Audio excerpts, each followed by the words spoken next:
Hello ಮಕ್ಕಳೇ, ಎಲ್ರಿಗೂ ವೆರಕ್ world YouTube ಚಾನಲ್ಗೆ ಸ್ವಾಗತ. ಇವತ್ತು ನಾವು ವಾಕ್ಯ ಪ್ರಭೇದಗಳ ಬಗ್ಗೆ ತಿಳ್ಕೊಳ್ಳೋಣ. ವಾಕ್ಯ ಪ್ರಭೇದಗಳಲ್ಲಿ ಸಾಮಾನ್ಯ ವಾಕ್ಯ, ಸಂಯೋಜಿತ ವಾಕ್ಯ, ಮಿಶ್ರ ವಾಕ್ಯಗಳು ಪ್ರತಿಯೊಂದರದ್ದು ಬಗ್ಗೆ ತಿಳ್ಕೊಂಡು ಅದರ ಉದಾಹರಣೆಗಳು ಕೂಡ ನಾವು ಇಲ್ಲಿ ನೋಡ್ತಾ ಹೋಗೋಣ. ಮೊದಲನೇದಾಗಿ ಸಾಮಾನ್ಯ ವಾಕ್ಯ. ಸಾಮಾನ್ಯ ವಾಕ್ಯ ಅಂದ್ರೇನು? ಒಂದು ಪೂರ್ಣ ಕ್ರಿಯಾಪದದೊಂದಿಗೆ ಸ್ವತಂತ್ರವಾಗಿರುವ ವಾಕ್ಯವನ್ನು ಸಾಮಾನ್ಯ ವಾಕ್ಯ. ಒಂದು ಪೂರ್ಣ ಪದ ಇರುತ್ತೆ, ಯಾವ್ದಾದ್ರು ಒಂದು ಪದ ಇರುತ್ತೆ, ಅದು ಪೂರ್ಣ ಆಗಿರುತ್ತೆ, ಅದ್ರ ಜೊತೆ ಇರುವ ಒಂದು ವಾಕ್ಯವನ್ನ ಸ್ವತಂತ್ರ ವಾಕ್ಯ ಅಥವಾ ಸಾಮಾನ್ಯ ವಾಕ್ಯ ಅಂತ ಕರೀತಾರೆ. ಉದಾಹರಣೆಗೆ, ನಾನು ಶಾಲೆಗೆ ಹೋಗುತ್ತೇನೆ. ಇಲ್ಲಿ ಹೋಗುತ್ತೇನೆ ಅನ್ನೋದು ಒಂದು ಕ್ರಿಯಾಪದ, ಅಂದ್ರೆ ಪೂರ್ಣವಾಗಿದೆ. ನಾನು ಶಾಲೆಗೆ ಹೋಗುತ್ತೇನೆ.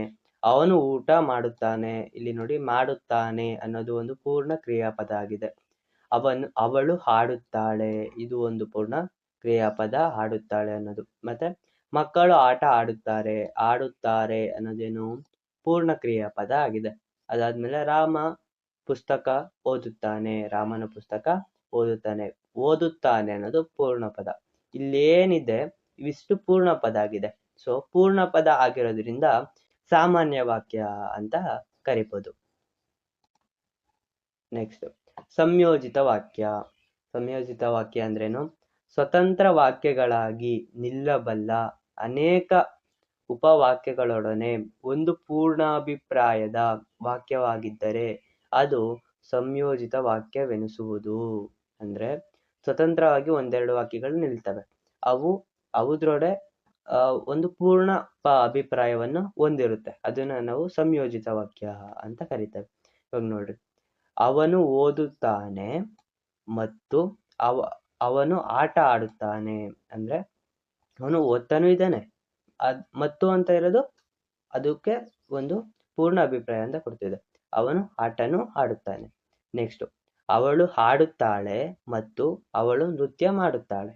ಅವಳು ಹಾಡುತ್ತಾನೂ ಇದ್ದಾಳೆ ಮತ್ತು ಅವಳು ನೃತ್ಯನೂ ಮಾಡ್ತಿದ್ದಾಳೆ. ನೆಕ್ಸ್ಟ್, ನಾವು ಊಟ ಮಾಡಿದೆವು ಆದರೆ ಅವರು ಬರಲಿಲ್ಲ. ನಾವು ಊಟ ಮಾಡಿದ್ವಿ ಆದ್ರೆ ಅವರು ಬರ್ಲಿಲ್ಲ. ಇಲ್ಲಿ ಆದ್ರೆ ಅನ್ನೋದೊಂದು ಪದ ಬಂದಿದೆ. ನೆಕ್ಸ್ಟ್, ರಾಮನು ಶಾಲೆಗೆ ಹೋದನು ಮತ್ತು ಸೀತಾ ಮನೆಯಲ್ಲಿ ಉಳಿದಳು. ರಾಮ ಶಾಲೆಗೆ ಹೋಗ್ತಾನೆ ಮತ್ತು ಇಲ್ಲೊಂದು ಪದ, ಸೀತಾ ಮನೆಯಲ್ಲೇ ಉಳಿದಳು. ನೆಕ್ಸ್ಟ್, ಅವನು ಪರಿಶ್ರಮ ಪಟ್ಟನು ಆದ್ದರಿಂದ ಅವನು ಉತ್ತೀರ್ಣನಾದನು. ಇಲ್ಲಿ ಏನಿದೆ? ಮತ್ತು ಆದರೆ ಮತ್ತು ಆದ್ದರಿಂದ ಇವೆಲ್ಲ ಏನಿದೆ, ಒಂದು ಇಲ್ಲಿ ನಾನು ಓದುತ್ತೇನೆ ಅನ್ನೋದು ಒಂದು ಸ್ವತಂತ್ರ ವಾಕ್ಯಗಳಾಗಿ ನಿಲ್ಲಬಲ್ಲ ಎರಡು ಅನೇಕ ವಾಕ್ಯಗಳು. ಸೆಂಟ್ರಲ್ಲಿ ಮತ್ತು ಅಂತ ಬಂದಿದೆ. ಮತ್ತು ಅಂತ ಬಂದಿರೋದ್ರಿಂದ ಇದು ಒಂದು ಪೂರ್ಣ ಅಭಿಪ್ರಾಯ ಆಗುತ್ತೆ. ಸೊ ಆದ್ರಿಂದ ಇದೊಂದು ಸಂಯೋಜಿತ ವಾಕ್ಯಗಳಿಗೆ ಉತ್ತಮ ಉದಾಹರಣೆಗಳು. ನೆಕ್ಸ್ಟ್, ಮಿಶ್ರ ವಾಕ್ಯನ ನೋಡೋಣ. ಒಂದು ಅಥವಾ ಅನೇಕ ವಾಕ್ಯಗಳು, ಒಂದು ವಾಕ್ಯ ಅಥವಾ ಅನೇಕ ವಾಕ್ಯಗಳು ಒಂದು ಪ್ರಧಾನ ವಾಕ್ಯಕ್ಕೆ ಅಧೀನಗಳಾಗಿದ್ದರೆ, ಒಂದು ಪ್ರಧಾನ ವಾಕ್ಯ, ಒಂದು ವಾಕ್ಯ ಇದೆ, ಅದರೊಳಗಡೆ ಅಧೀನ ಆಗಿದ್ರೆ ಅಂತ ವಾಕ್ಯವನ್ನು ಮಿಶ್ರ ವಾಕ್ಯ ಅಂತ ಕರಿತೀವಿ. ಇಂಥ ವಾಕ್ಯ ಮಿಶ್ರ ವಾಕ್ಯ ಅಂತ ಕರಿತೀವಿ. ಉದಾಹರಣೆಗೆ, ನಾನು ಶಾಲೆಗೆ ಹೋದಾಗ ಅವನು ಮನೆಯಲ್ಲಿದ್ದನು. ಇದರಲ್ಲಿ ಸಂಯೋಜಿತ ವಾಕ್ಯ ತರ ಮತ್ತು ಏನು ಬಂದಿಲ್ಲ.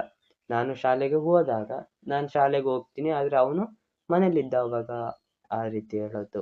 ನೆಕ್ಸ್ಟ್, ಅವಳು ಚೆನ್ನಾಗಿ ಓದಿದರೆ ಅವಳು ಉತ್ತೀರ್ಣರಾಗುತ್ತಾಳೆ.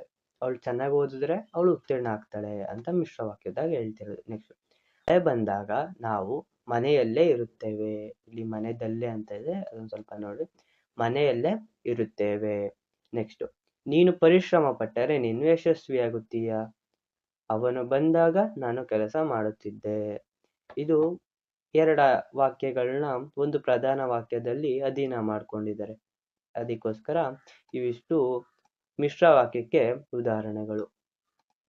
ಅಂಡ್ ಇದ್ರದ್ದು ನಿಮ್ಗೆ PPT ಬೇಕು ಅಂದ್ರೆ ಪ್ಲೀಸ್ ನಮ್ಮ ವೆಬ್ಸೈಟಿಗೆ ವಿಸಿಟ್ ಮಾಡಿ. ಅಂಡ್ ಇಲ್ಲಿ ಎಲ್ಲ ರೀತಿ ಪೇಜ್ PPTs ಎಲ್ಲ ಇದೆ. ಮತ್ತೆ ಇಲ್ಲಿ ನೋಟ್ಸ್ ಕೂಡ ಅವೈಲಬಲ್ ಇದೆ. 10th Kannada notes second language, 10th Kannada notes first language, ಮತ್ತೆ ಇಂಗ್ಲೀಷ್ ಇಂದು ಟೆಕ್ಸ್ಟ್ ಬುಕ್ ನೋಟ್ಸ್ ಆಗಿರ್ಬೋದು, ಇಂಗ್ಲೀಷಿನ ಗ್ರಾಮರ್ ವರ್ಕ್ಶೀಟ್ ಆಗಿರ್ಬೋದು, ಎಲ್ಲ ಕೂಡ ಇದೆ. ಇವೆಲ್ಲ ಟೆಕ್ಸ್ಟ್ ಬುಕ್ ನೋಟ್ಸಸ್ಸು. ಪ್ಲೀಸ್ ಚೆಕ್ಔಟ್ ಮಾಡಿ. ಆ್ಯಂಡ್ ಸಬ್ಸ್ಕ್ರೈಬ್ ಮಾಡೋದು ಮರಿಬೇಡ್ರಿ, ಲೈಕ್ ಆ್ಯಂಡ್ ಶೇರ್ ಮಾಡೋದು ಕೂಡ ಮರಿಬೇಡ್ರಿ. ಯಾರ್ಯಾರು ಸಬ್ಸ್ಕ್ರೈಬ್ ಮಾಡ್ತೀರಂತೆ ನಮಗೂ ಕೂಡ ಸಪೋರ್ಟ್ ಮಾಡಿ. Thank you very much. Thank you for listening.